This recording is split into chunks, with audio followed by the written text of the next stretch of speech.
राज्य के मुख्यमंत्री हेमंत सोरेन बोकारो जेप ग्राउंड में आयोजित पासिंग आउट परेड में शामिल हुए, जहां आज 574 जवान पासिंग आउट होकर राज्य की सेवा में योगदान देंगे। इस दौरान मुख्यमंत्री का भव्य स्वागत किया गया। नमस्कार, आप इस वक्त देख रहे हैं लाइव 11 न्यूज में। आपका बहुत बहुत स्वागत है। चलिए बढ़ते हैं बड़ी खबरों की ओर। हम खबरें दिखाएंगे आपको देश दुनिया की, राजनीति की, खेल की, क्राइम और मनोरंजन की सभी छोटी बड़ी खबरें। देखते रहिए लाइव 11 न्यूज, सिर्फ लाइव 11 न्यूज। राज्य के मुख्यमंत्री हेमंत सोरेन बोकारो जेप ग्राउंड में आयोजित पासिंग आउट परेड में शामिल हुए, जहां आज 574 जवान पासिंग आउट होकर राज्य की सेवा में योगदान देंगे। इस दौरान मुख्यमंत्री का भव्य स्वागत किया गया, जहां मुख्यमंत्री चौपर से बोकारो के जेप 4 ग्राउंड पहुंचे और कार्यक्रम में शामिल हुए। कार्यक्रम में DGP Neeraj Sinha, IG operation Priya Dubey, DIG Koylanchal Mayur Patel, Bokaro SP व उपायुक्त भी मौजूद रहे, जहां से ट्रेनिंग ले चुके जवानों ने सलामी दी। इस दौरान मुख्यमंत्री ने मंच से जवानों को संबोधित करते हुए तथा पुलिस के अधिकारी व मौजूद आगंतुकों को नए वर्ष की शुभकामनाएं देते हुए जवानों की इस ट्रेनिंग को पूरा करने की बधाई दी। उन्होंने पासिंग आउट सभी जवानों का हौसला अफजाई करते हुए उत्साह बढ़ाते हुए कहा कि अब आप राज्य की सेवा में योगदान देने जा रहे हैं, जो बहुत बड़ी जिम्मेदारी का काम है। यहाँ से जब आप राज्य की सेवा में अपनी योगदान देंगे तो बहुत सारी ऐसी परिस्थितियाँ आएंगी जिसे शायद आपके ट्रेनिंग में नहीं दी गई हो, लेकिन उसे आप अपने बुद्धि विवेक से उस परिस्थिति को निपटने का काम करेंगे। आपकी कड़ी परिश्रम और मेहनत के बदौलत ही बड़े से बड़ी परिस्थिति में अपनी जिम्मेदारी को सफलतापूर्वक निभा पाएंगे। आपको बता दें कि इस दौरान मुख्यमंत्री ने कहा कि राज्य में जेप के 10 मुख्यालय हैं और जहां भी पुलिस लाइन और पासिंग आउट परेड में गया तो कई सारी समस्याएं, पेयजल की व्यवस्था, रहने के लिए रखरखाव मैदान तथा अन्य बुनियादी सुविधाओं की भी जानकारी ली और कई आवेदन भी प्राप्त हुए, जिसे बहुत जल्द दुरुस्त कर दिया जाएगा। आपको बता दें कि आज एक साथ 574 पासिंग आउट जवानों में 188 महिला जवानों के द्वारा राज्य की सुरक्षा को लेकर शपथ ली गई और कार्यक्रम के बाद मुख्यमंत्री हेमंत सोरेन ने वृक्षारोपण की साथ ही साथ जेप 4 में ही वाटर ट्रीटमेंट प्लांट का उद्घाटन किए। आइए सुनते हैं इस संबंध में मुख्यमंत्री हेमंत सोरेन ने क्या कहा। आवश्यकता है, जहां तक मैं समझता हूं, पुलिस लाइन की भी और जैप मुख्यालय की भी स्थिति बहुत संतोषजनक और जो एक स्टैंडर्ड होना चाहिए वो स्टैंडर्ड भी वो आर्ता भी पूरा नहीं कर पा रहा है।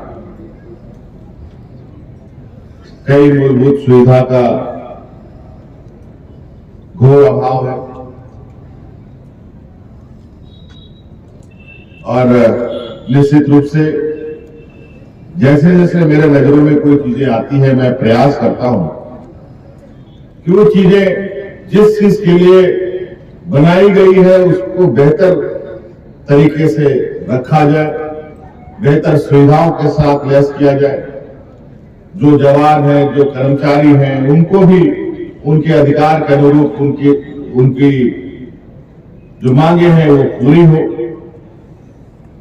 ताकि आप अपने कार्यों में अपने अधिकार को कभी सामने ना आने दें।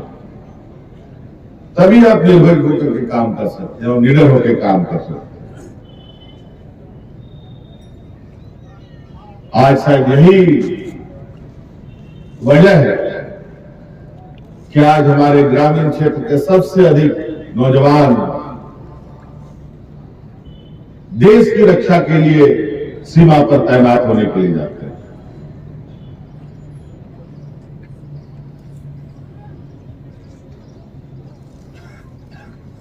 और बहुत ईमानदारी के साथ किसी भी जंग को अंजाम देने के लिए तत्पर रहते हैं, तैयार रहते हैं।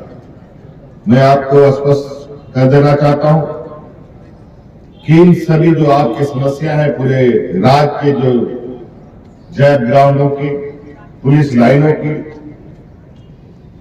और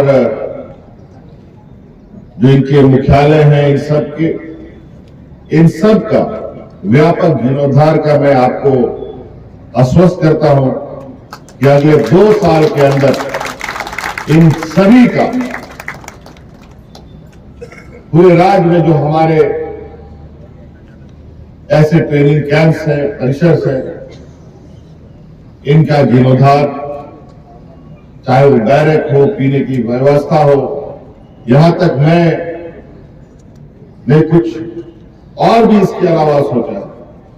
अब इस राज्य में पुलिस विभाग की अपनी स्वास्थ्य सेवा भी कैसे बहाल हो, उस विषय पर भी मैं काम ग्रहण किया।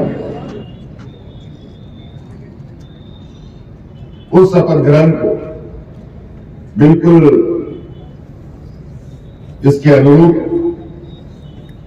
आप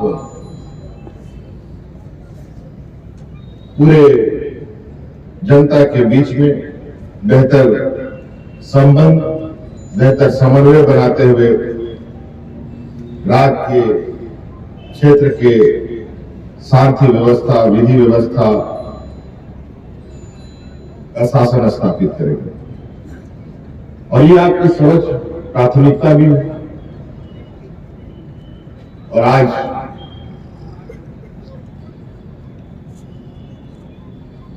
ये सारी चीजों को स्थापित करने के लिए सरकार आप पर उम्मीद भी करती है।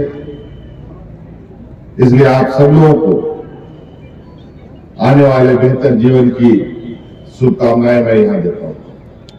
मुझे आज आपके इस परिसर के विषय में भी कुछ आवेदन मिले हैं।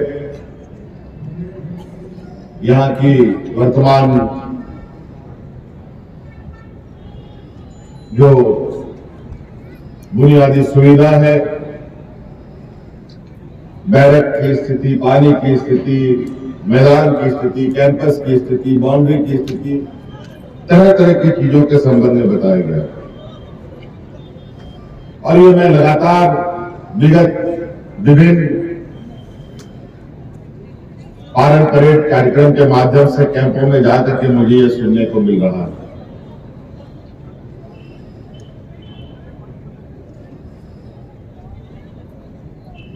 आज हमारे राज्य में जैक के 10 मुख्यालय हैं। इसके अतिरिक्त सभी 24 जिले में पुलिस लाइन परिसर भी है। और मुझे जानकारी तो थी ही, लेकिन आधिकारिक रूप से जानकारी और लेने की आवश्यकता है। जहां तक मैं समझता हूं, पुलिस लाइन की भी और जैक मुख्यालय की भी स्थिति बहुत संतोषजनक और जो एक स्टैंडर्ड होना चाहिए वो स्टैंडर्ड।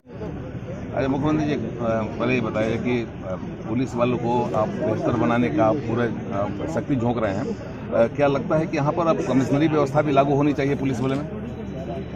अब देखिए, जिस चीज़ की ज़रूरत पड़ेगी उस सब चीज़ों को जरूर रिफॉर्म्स में जो चीज़ें आएंगी उन सब चीज़ों को किया जाएगा। जैन धर्म वाले पे आपने केंद्रीय मंत्री को लेटर लिखा है, अब उस पर एक सकारात्मक पहल भी हुई, तो क्या कहेंगे, किस तरह का क्या? देखिए, इस विषय पर हमारी भी चिंता है कि इस समस्या का समाधान निकले और केंद्र सरकार की भी ये मंशा प्रतीत होती है कि अभी वर्तमान स्थिति में हमारे सभी वरीय पदाधिकारी दिल्ली में मौजूद हैं। अभी उनके आने के बाद इस विषय पर हम लोग चर्चा करेंगे कि इसके रास्ते कैसे। अच्छा, एक बात, 2022 सफलतापूर्वक संपन्न हो गया। 2022 की बहुत चुनौतियां भी रही, आपने बहुत सारा काम भी किया। क्या लगता है कि 2022 में भारतीय जनता पार्टी की साजिश को नाकाम करने का भी एक बहुत बड़ी चुनौती थी, जिसको आप ये सब सवाल के लिए बहुत समय बाकी है। अभी पारण परेड में हिस्सा लीजिए, देखिए जवानों का उत्साह बढ़ाइए। अच्छा, कोर्ट ठीक हो। इस तरह की न्यूज़ को देखने के लिए हमारे चैनल को लाइक करें, सब्सक्राइब करें और शेयर भी करें।